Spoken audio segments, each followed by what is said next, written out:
7:21 a.m., NorthGate Aviation Complex. Morning mist clings to the asphalt like a cold shroud. A sleek, black VIP helicopter sits ready for a billion-dollar flight, its rotors glinting under the pale sun. Victoria Kane, powerful and notoriously cold, steps from her armored limo. The engine starts then. A violent, metallic shudder. Elite engineering teams scramble, sweating in their suits. Their report? No fault found. 90 minutes to takeoff or her empire falls. By the fence, Jack Miller, a grease-stained single dad, packs his worn tools. Victoria laughs. Fix it, and I'll buy you a house. The crowd mocks him. Jack looks up, eyes sharp. Show me. The world is built on titles, but Jack Miller lives in the gaps between them. Jack is 38 years old, and his life fits into a 3-room apartment in the shadow of the airport's perimeter fence. Every morning begins at 5 a.m., not with an alarm, but with the distant roar of a jet engine testing its limits. He wakes up in the quiet dark, the blue light of the digital clock reflecting off his calloused palms. He moves quietly to avoid waking Leo, his 8-year-old son. He prepares a simple breakfast, oatmeal and sliced apples, and sets out Leo's school clothes. Since his wife, Sarah, passed away in a tragic road accident 3 years ago, Jack has learned to be both father and mother. Sarah had been the vibrant one, the music teacher who filled their home with song. Now the apartment is filled with the steady, reliable hum of Jack's routine. He chose this life, this humble, contract-based maintenance work, because it allowed him to be home by 4 p.m. every single day. He chose his son over his career. Before the accident, Jack was a rising star in aerospace engineering, a man who could look at a schematic and see the flow of energy like a river. He had been a lead designer at a firm 3 states away, but the industry is a machine, and machines don't like friction. Jack had seen a design flaw in a major government contract, a shortcut taken to save a few $1,000,000, and he refused to sign off. He was told to stay quiet. He didn't. He was blacklisted, his credentials buried under a mountain of corporate legal threats. Now he is a ghost. He carries a toolbox instead of a briefcase. He wears a name tag that says contractor instead of director. To the corporate elite at NorthGate, he is just part of the background, like the fuel trucks or the safety cones. But Jack has a gift that no university can teach. He hears machines. While others look at digital readouts and laser sensors, Jack listens to the vibration, the rhythm, the heartbeat of the metal.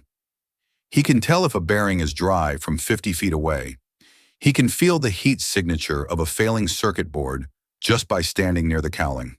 For the past week, he has been working on the periphery of the NorthGate hangar, and every time Victoria Kane's personal VIP helicopter, the pride of the fleet, was fired up, Jack heard it. It was a tiny, irregular thrum, a microscopic hitch in the turbine's breath. It sounded like a heartbeat skipping a beat just once every 12 seconds. Jack had mentioned it to a shift lead 3 days ago. There's a resonance issue in the secondary intake, he had said, pointing his greasy finger toward the X700 housing. The shift lead didn't even look up from his clipboard. You have a degree from MIT, Jack? No? Then get back to the landing gear. We have certified specialists for the turbine. Don't waste my time with vibes. Today, the certified specialists are sweating. Victoria Kane stands on the tarmac, her presence more chilling than the morning air. She is the CEO of NorthGate, a woman who climbed the corporate ladder by stepping on anyone who hesitated. Her charcoal suit is impeccable. Her eyes are sharp as diamonds. To her, this helicopter isn't just a vehicle. It's a weapon of commerce. Today, she is supposed to fly to the Capitol to sign a merger that will define her legacy. If that helicopter stays on the ground, the merger dies, and her rivals will tear her empire apart. She has spent 18 months orchestrating this deal. It is her masterpiece, and she will not let a machine stand in her way. Her team of 6 senior engineers, earning 6-figure salaries, are huddled around a tablet. They have plugged in every diagnostic tool available to modern aviation. They've run the AI simulations and checked the telemetry logs from the previous night's test flight. The software says green, the sensors say normal, but the engine, it still shudders. It sounds like a giant trying to catch its breath. It's a physical manifestation of failure that the digital world refuses to acknowledge. Give me a solution, Victoria snaps, her voice like a whip cracking over the asphalt. I don't pay for normal readouts. I pay for a flight. I have exactly 84 minutes left before the window for this deal closes. If I'm not in the air in 20, you're all looking for new jobs by noon.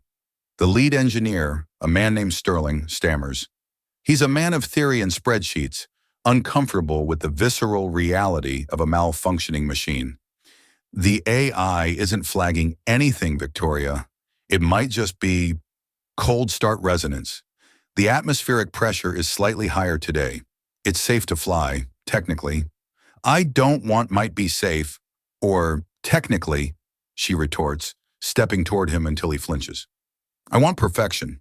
I want the sound I paid for. That's when she sees him. Jack Miller is standing 10 yards away, leaning against his battered tool cart. He isn't panicking. He isn't checking a tablet. He's just watching the intake blades spin down, his head tilted slightly as if he's listening to a faint whisper in the wind. He looks like a man who knows a secret.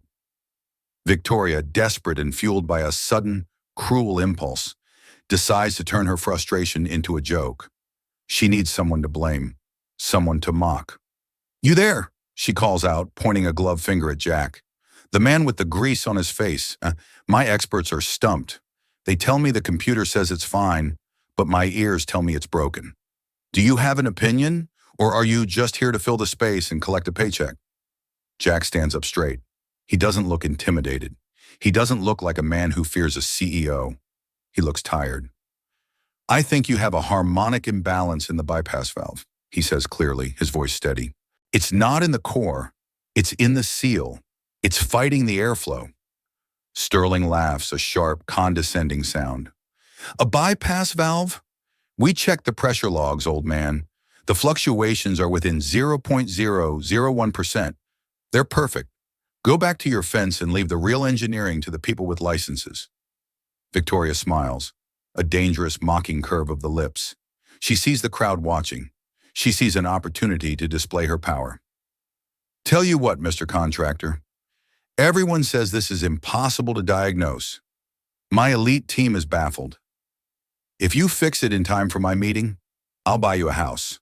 I'll pay off your mortgage, your car, and give you a fresh start. I'll make you a rich man before lunch. The crowd of engineers and security guards erupts in laughter. It's a joke to them, a billionaire baiting a beggar. They think he'll stumble, fail, and provide them with a much-needed distraction from their own incompetence. Jack thinks of Leo. He thinks of the rent increase notice sitting on his kitchen table next to the half-eaten oatmeal. He thinks of the truth he has carried for 10 years, the truth that cost him everything. He looks at Victoria, seeing the arrogance that mirrors the men who blacklisted him. I don't need a house, Jack says, stepping forward with a calm that silences the laughter. But I'll take the challenge. Start the clock. The laughter dies down, replaced by a tense, mocking silence. The engineers step back, forming a circle around the black machine. Victoria Kane checks her watch, an $18,000 piece of jewelry that counts the seconds of her evaporating empire. You have 20 minutes, she says. And remember, my experts are watching every move. If you break anything, or even scratch the titanium housing, you'll be in a courtroom before sunset. I will sue you for every dime you'll ever earn. Jack doesn't respond to the threat. He doesn't reach for a laptop. He doesn't ask for the diagnostic cables or the secure login for the flight computer. He walks toward the massive engine housing with nothing but a single, worn-out wrench and a stethoscope he usually uses for checking oil pumps in old diesel trucks. He's actually doing it, one of the junior engineers whispers, snickering to his colleague. He's going to use a stethoscope on a $10 million turbine.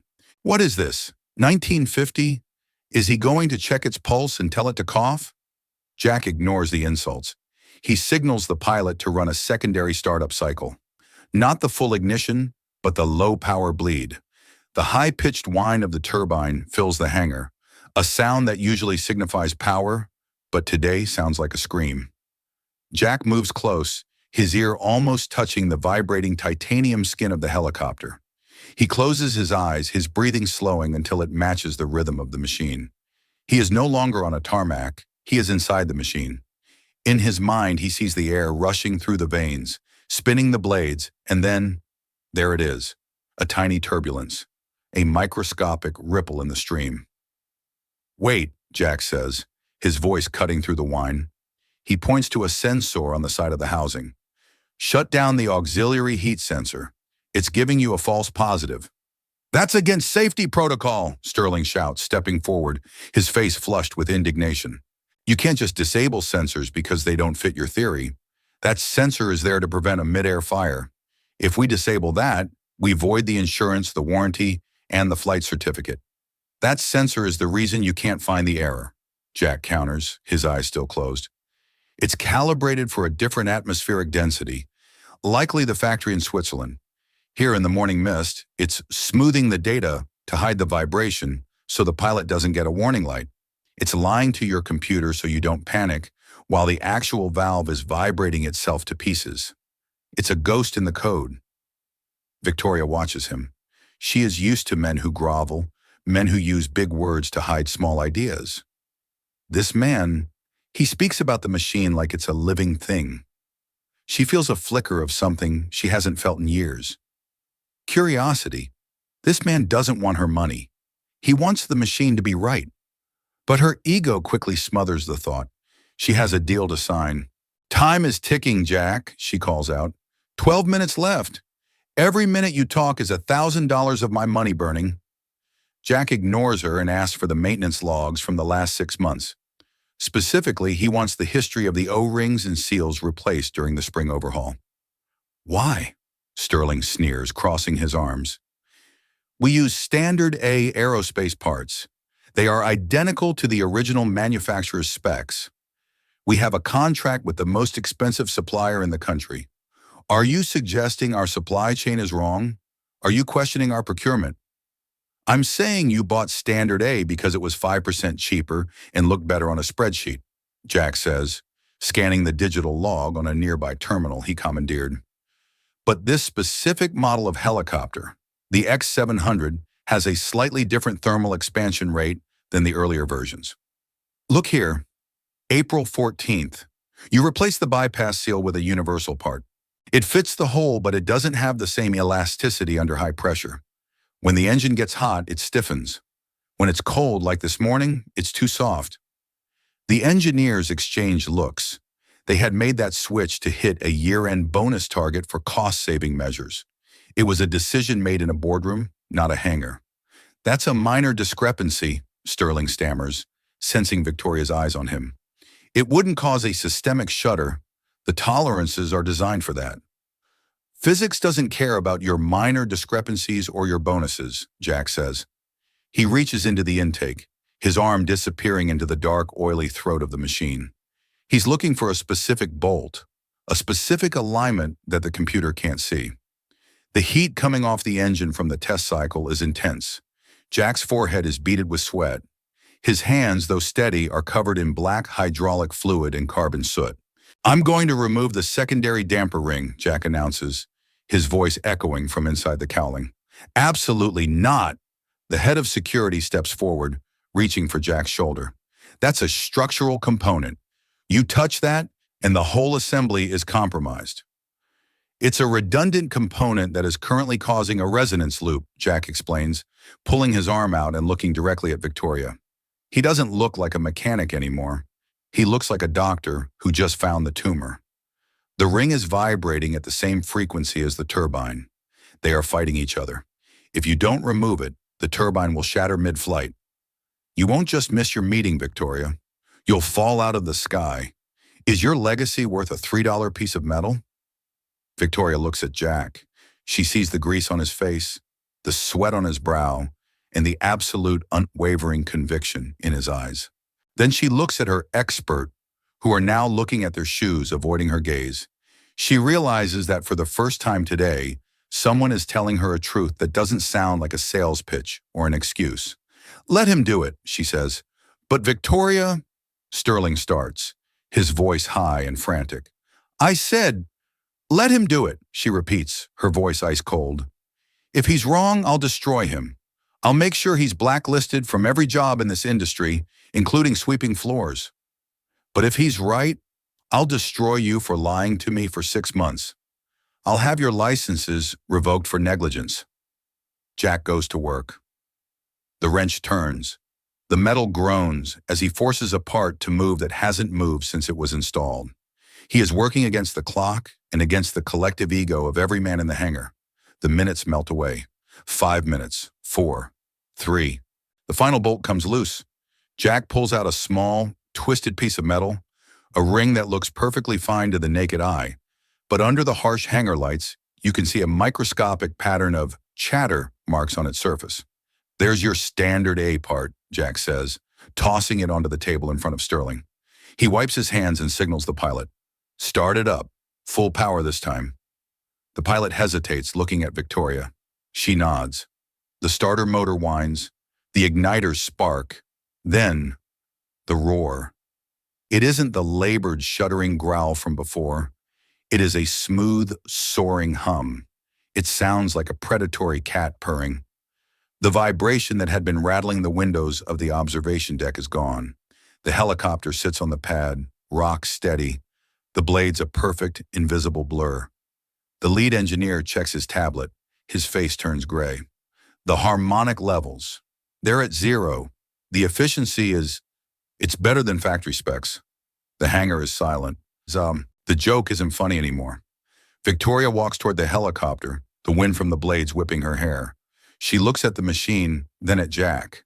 She realizes she just lost a house, but she also realizes she almost lost her life. You fixed it, she says, her voice barely audible over the engine. I didn't just fix it, Jack says, stepping closer to her. I corrected a flaw that has been there since the design phase. A flaw you were warned about 10 years ago. Victoria freezes. What did you say? Jack reaches into his tool cart and pulls out a tattered, oil-stained envelope. He doesn't hand it to her. He lays it on the hood of her limousine. The twist, part 1. My name is Jack Miller, he says. 10 years ago, I was the lead safety auditor for the XB700 project, the prototype for this very helicopter. I submitted a report saying that the bypass valve system was unstable under high-load resonance. I said it needed a custom damper, not a universal seal. I was told the project was already over budget and to fix the data, not the engine. Victoria's eyes widen. She remembers that project. It was her first big win as an executive. The report was buried, Jack continues. The man who refused to sign it was fired and blacklisted from every major firm in the country. That man was me. The twist, part 2. Jack opens the envelope. Inside is a copy of the original report. At the bottom, in the executive review section, there is a signature. Victoria Kane. She hadn't just ignored the report. She had signed the order to terminate the troublemaker who wrote it. She had built her career on the silence of men like Jack. The board members and junior engineers move closer, sensing the shift in power. The air in the hangar is no longer about a broken helicopter. It's about a broken system. The news of the repair has already leaked to the internal comms. People are looking at their phones. Standard A parts scandal, the safety shortcuts. It's all there in Jack's tattered papers. You knew, Jack says, his voice devoid of anger, which makes it even more terrifying. You knew this part would fail eventually. You just bet that it wouldn't happen while you were on board. Victoria looks at the paper, then at the man she just offered to buy a house as a prank. She sees the grease on his face, but she also sees the integrity she traded away years ago. She realizes that if this report goes public today, along with the fact that her elite team couldn't find a flaw that a janitor solved in 20 minutes, her reputation will be incinerated. Her phone buzzes. It's the chairman of the board. The stock is already dipping based on rumors of the grounded flight. Jack, she whispers, what do you want? I'll double the offer. 2 houses, $1 million. Just give me the report. Jack looks at the helicopter, the machine he helped dream into existence, the machine that nearly became his tomb and hers. I told you before, Jack says, his voice echoing in the vast space. I don't need a house. I need the truth. And I think the truth is about to take off. He walks away from her, toward the fence where Leo's waiting. He doesn't look back as the board members descend on Victoria, demanding answers about the signature on that report. The impossible fix didn't just save a flight, it triggered a collapse. By the time Victoria Kane reached for her car door, her security team was already being told to stand down. The merger was off. The investigation was on. The aftermath was a hurricane. The board of directors called an emergency session within 2 hours. The Standard A part scandal spread like wildfire through the aerospace community. It wasn't just about one helicopter anymore. It was about every airframe Northgate had touched in the last decade. Victoria Kane was placed on immediate administrative leave. The woman who once moved mountains with a phone call now found her own office locks change. She sat in her limo, watching the news ticker, Northgate shares, plummet amid safety scandal. The board reached out to Jack that afternoon. They didn't send a limousine. They sent the chairman himself, an old man who had forgotten what oil smelled like. They met Jack at a small diner near Leo's school. "We want you back, Jack," the chairman said, pushing a contract across the table.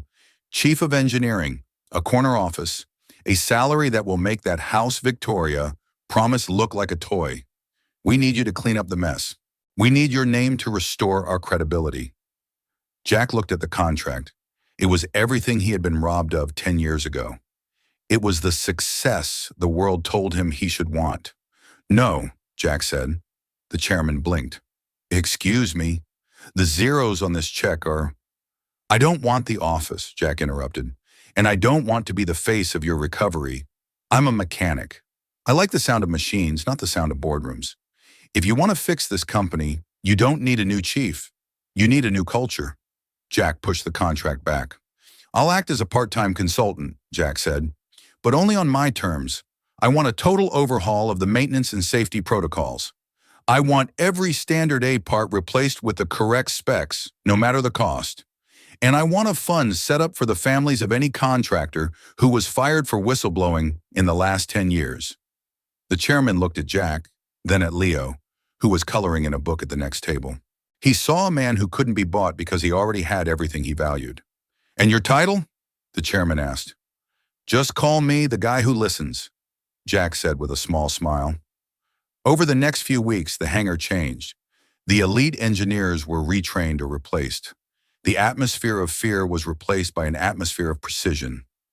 Young engineers started seeking Jack out, not for career advice, but to ask how he knew the bypass valve was vibrating just by listening to it. Jack still wore his old coveralls. He still drove his beat-up truck. But when he walked onto the tarmac, the silence was no longer mocking. It was a silence of respect. Leo was invited to the hangar for a family day. He stood under the shadow of a newly certified VIP transport, his eyes wide. "Is this yours, Dad?" Leo asked. Jack ruffled his hair. "No, Leo. We don't own the machines. We just take care of them so they can take care of the people inside." "Are we moving to a new house?" Leo asked. Jack looked at the horizon, where the sun was setting over the runway. "We don't need a new house, Leo. We have a home. And today, we're going to be there exactly at 4 p.m. The Northgate crisis eventually passed, but the company that emerged was unrecognizable. It was smaller, humbler, and infinitely safer. The impossible fix had become a case study in engineering schools, not for the technical solution, but for the moral one. Victoria Kane disappeared from the public eye. Rumors said she was living in a quiet estate in Europe, stripped of her board seats and her power. She had plenty of houses now, but no one to fly her to them. She had learned too late that a billion-dollar empire is only as strong as the smallest O-ring and the honesty of the person who installs it. Jack Miller stayed true to his word. He worked 3 days a week as a consultant, spending the rest of his time with Leo. He taught his son how to build birdhouses, how to fix a bicycle chain, and how to listen, really listen, to the world around him. "Don't ever laugh at someone because of the dirt on their hands, Leo," Jack said one evening as they sat on their small balcony, watching the planes take off in the distance. "Grease washes off. Arrogance doesn't. The most important parts of a machine are often the ones you can't see from the outside." Leo nodded, leaning his head against his father's shoulder. "I know, Dad. Like you." The story of the janitor who saved a CEO became a legend at Northgate. But Jack didn't care about the legend. He cared about the fact that every pilot who took off from that field now knew their craft was sound. He cared about the fact that the truth was no longer a fireable offense. One morning, a new VIP arrived at the complex. He saw Jack working on a small engine and asked, "Who's that old-timer?" A young engineer, one of Jack's students, looked up with a smile. "That's the man who fixed the impossible. He doesn't have a house on the hill, but he owns the respect of every man in this hangar. And if I were you, I'd listen to every word he says." Jack didn't hear them. He was too busy listening to the rhythm of a fuel pump, making sure it was perfect. He didn't need a house from a billionaire. He had built something much stronger. He had built a life on the truth. And in the end, that was the only thing that could fly. If you believe stories like this deserve to be told, leave a comment and subscribe to Kind Single Father. Power can be bought, but integrity is earned.